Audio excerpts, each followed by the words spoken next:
Hello, my name is Karen Coleman, the founder and editor of KCWTV. Thank you for joining us here today. And our guest for this week's Big View slot is Andy Heyn, the British ambassador to Burma. Since his appointment there in 2009, he's had a very interesting time there. And a highlight was the release late last year of the pro-democracy leader Aung San Suu Kyi. She had spent years living in Rangoon under house arrest. Well, in the following interview, Ambassador Heyn reveals what it's like to live in one of the most secretive and oppressive regimes in the world. Andy Heyn, it's a pleasure to meet you again, and your life has changed an awful lot since you were here with the embassy in Dublin. You've moved to Burma, you're the British ambassador to Burma. First of all on that, I suppose, Andy, what is it like now in Burma, politically? Well, it's a fascinating time to be there, and as you know, and I think it was very widely reported, the elections took place in November. A week after that, Aung San Suu Kyi was released, and since then there has been a regular change, interesting changes going on about Aung San Suu Kyi's plans and her movements, what the government's going to do, and we've then now had the government appointed pretty well with just a few jobs still to be filled. A new president has been named. The formal handover of power from the old regime to the new regime hasn't happened yet. That's due to happen probably later this month. But there's all that going on, Aung San Suu Kyi trying to position herself. So it's a really interesting time to be there politically. I'm sure it's a fascinating time. But this new political party, this new government that is being led by the president, Thein Sein, who actually is just a military guy, it's really a sort of a pseudo-political party, isn't it? It's a party that is really military in its roots and its philosophies. Absolutely. I mean, it's the party of the regime, and I think it's very important for people not to be fooled by what it stands for. This is the regime's proxy party. That's the way that most Burma experts would refer to it. They won a landslide win in the election. I don't think anybody was fooled by that. But they were not free and fair elections. They were not free and fair elections by anybody's standards. So this is really what the regime have done with these elections and with the setting up of the USDP and the apparent, if I could use the word, civilianization of the senior posts in government, is they've got everything very much looking right to the outside world, but right there, if they want to control things as rigidly as they have done for so many years now, they've got everything in place to do that. But how different, Andy, is the Parliament now, or the Parliament that will be, compared with what they have had in the past? Well, there wasn't a Parliament before, so that's... Yeah, so it's a completely new Parliament. It is a new now. Parliament, but a Parliament can only operate if it's given freedom to operate. And though it's very early days yet, the early signs are not good. When the Parliament opened back in January, we were expecting the media to be invited, we were expecting the diplomatic community to be invited, and possibly, the public galleries of the Parliament to be open. Well, none of us were allowed in. The MPs were bussed in, told where they were going to sit. They voted on the new government. So there was a process, a sort of farce of a process to go through where ministers, do we approve this group of ministers? Well, with such an inbuilt government majority, that was always going to happen. Then they were bussed back to their hotels. And in fact, some of them, you may have seen the coverage recently, some of them have been complaining about the fact that they're basically taken from the hotel to the Parliament, back to the hotel, and really not allowed to do anything or go anywhere apart from that. Yeah, it's all new. And was the Parliament a completely new building? It is a completely new building. Naypyidaw is a new capital. It opened with...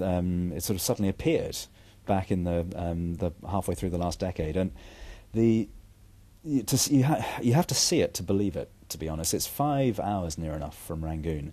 So if I'm going up for a meeting, maybe a couple of meetings up in Naypyidaw, I'll have a 10-hour round trip to do that. But this vast capital, the Parliament is the biggest Parliament building I've ever seen in my life, times 10. I mean, it's just enormous. It's this sort of folly and monstrosity for what is probably going to be a very compliant and really just cosmetic process. So they really built this new city, which they're now calling their new capital, in the middle of the jungle, far away from Rangoon, which was, of course, the capital, and is considered the capital still. Yeah, still, certainly by the diplomats. Diplomatic corps. Yeah, because you're still based in Rangoon. Yeah, and it'll take a lot to move me up to Naypyidaw. But are they inviting you to come to Naypyidaw? Or? Well, they have a diplomatic area set up, so where the embassies, you can go and visit this, a waste ground basically, and you can go and visit where your embassy might be, and you buy your plot, The terms are not that great in terms of financial. So, and basically people don't want to go up there. It really is in the middle of nowhere. And it's 4 to 5 hours from Rangoon. It's 3.5 hours from Mandalay. And there's just nothing to do. There's nothing around. Except now, this massive new parliament. The president's house makes the White House look like a cottage. I mean, it's just, the whole thing is massive.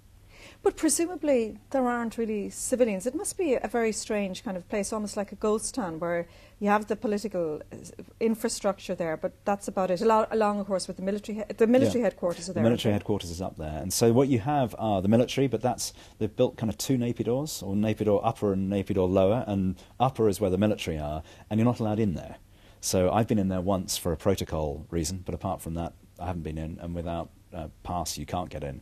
The Naypyidaw lower, where you have essentially the ministries and the civil servants, and you can see now starting a few service industries setting up to service the needs of the people up there. But it is like that. They have traffic lights and virtually no cars. It's really a bizarre experience that without actually experiencing it, it's really difficult to describe. So really what you have is a proxy political system, a proxy government run and controlled by the military. Yeah. But it's all very new. But do you think, though, that there may be the seeds of change being sown here, that, yes, they're going to keep this parliamentary system very tightly controlled for the moment, but that it's the military's way, maybe, of easing into a more democratic political system? Or is it just, it's more of the same, just dressed up in a different way?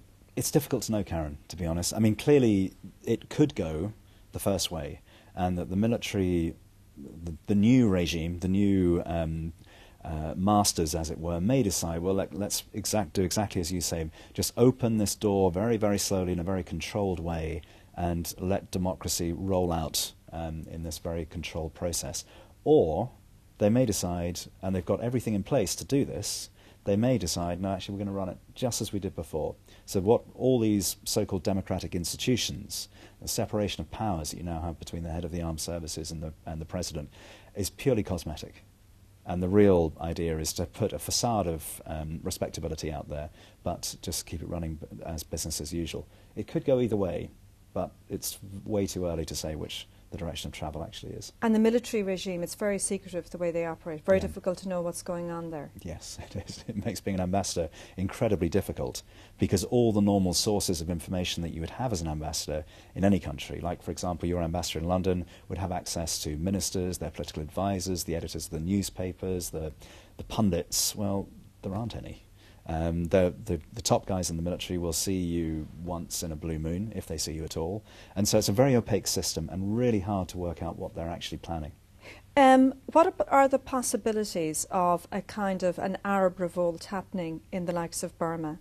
It's a population of 50 million. We know they've tried several times. The last one was around 2007, was brutally put down, the protests there. Is there a possibility that we could see the same thing move to the likes of Burma? I think there must be. As you know, Aung San Suu Kyi, who was released shortly after the elections, has talked about a peaceful revolution, with the emphasis on peaceful. I think the key in this, firstly, you don't have the social media in Burma that you have in Egypt, that you have in Libya, that you have in some of the in Tunisia. They're not on Facebook, they're not on Twitter. A few of them, you can get it, but it's far less widespread. Because the internet isn't available as freely, is it? Exactly, it's not available so freely. Mobile phones are beginning to roll out, but the numbers of people with mobile phones would be way down on the figures in those countries that we've just been seeing recently. So there's that. I'm not clear how, having been back in Ireland for the last week, I've been in touch with the embassy, but there's no sense of a growing popular unrest. But then these things do tend to come quite suddenly. What will be key will be the role of the army, because twice, as you mentioned, people have gone to the streets. Twice people have been killed. Lots of people have been killed. If the army decide to turn on the demonstrators, it would be a very dangerous and heroic, but possibly fatal move to go out onto the streets. If the army if they do what they did in some of the countries that we've been talking about, then that could be different. Except the difference at Burma is the army is running the country. That's the so it's difficult to see then how unless the army splits, Yeah. unless there are elements within the army that wouldn't be prepared anymore to fight their own people. But then you don't know. I mean, it's impossible to gauge, isn't it? Are there levels of dissent within the military regime?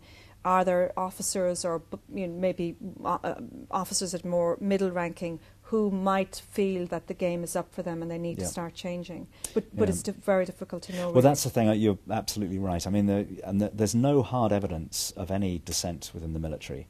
What you can see is that for the last couple of years, the senior guys in the military and the middle-ranking guys have known that there is going to be a big reshuffle going on at the time of the elections. So there will be, as it were, a generational change at the top levels of the regime, which will clearly create jobs for the up-and-coming generation. So they've probably been on their best behaviour until now.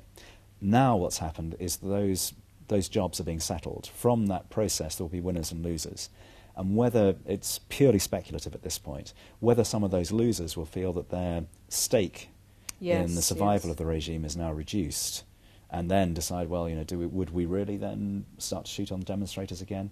It's so difficult to call, and I'm not suggesting that there is a split in the military, but there must be a risk of that when you look at the manoeuvring that's been happening lately, and the outcome of the process. That means people know exactly where they stand, whereas previously they were looking to try and position themselves. Do you think it was right that Aung San Suu Kyi in the National League for Democracy, her party, that the decision was right for them not to participate in those elections last year? Because if the military regime is sort of establishing a parliament and trying to maybe engage in some form of political process, maybe it would have been wiser for them to participate. Maybe they might have had some participants in Parliament.